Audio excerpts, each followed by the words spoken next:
Écoute, l'apôtre Jean dit, il nous donne ce que nous lui demandons. Parce que nous obéissons à sa parole et nous faisons ce qui lui est agréable. Dieu nous donne ce que nous demandons dans la prière, pas parce que nous allons à l'église, pas parce que nous veillons, pas parce que nous jeûnons, pas parce que nous jacassons dans la prière, pas parce que nous crions, pas parce que nous pleurons.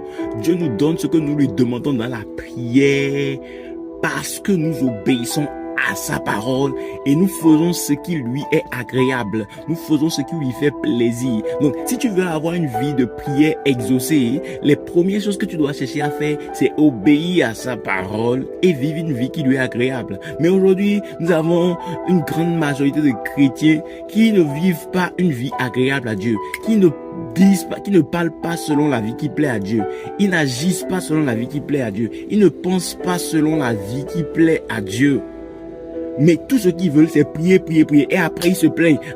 Dieu n'a pas écouté ma prière. Dieu n'exauce pas ma prière. Mais est-ce que ta vie est agréable à Dieu? Est-ce que tu obéis au commandement de Dieu dans tous les domaines de ta vie? On te dit que Dieu va t'écouter. Dieu va te répondre. Dieu va nous répondre si vraiment nous obéissons à sa parole et nous vivons une vie qui lui est agréable. Si tu comprends ça, tu vas plus réfléchir sur la parole. Tu vas plus lire la parole de Dieu. Tu vas plus méditer la parole de Dieu que prier. Parce que méditer la parole de Dieu t'aide à comprendre ce qui plaît à Dieu. Méditer la parole de Dieu t'aide à connaître les commandements, les principes de Dieu. Combien de fois tu passes du temps dans la parole de Dieu? Regarde, mais tu pries, non? Tu pries beaucoup, mais tu ne passes pas du temps dans la parole de Dieu. Si tu ne passes pas du temps dans la parole de Dieu, comment vas-tu connaître les commandements, les prescriptions, les inscriptions de Dieu? Et comment vas-tu comprendre la vie qui plaît à Dieu?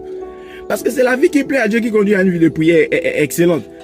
Tu comprends ça? Donc, avant même de prier, pense d'abord à méditer la parole de Dieu pour découvrir ce qui plaît à Dieu. Parce qu'on a dit que ce que tu demandes à Dieu là, tu vas recevoir ça à une condition.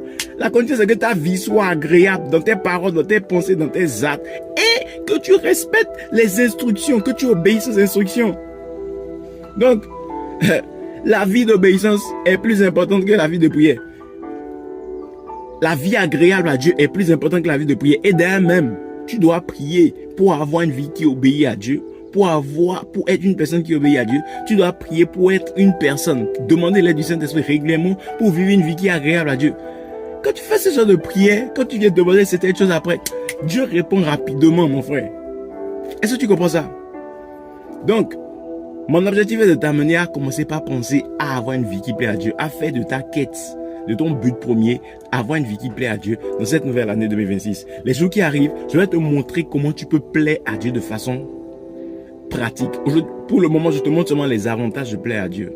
Allez, on se retrouve demain pour une autre parole.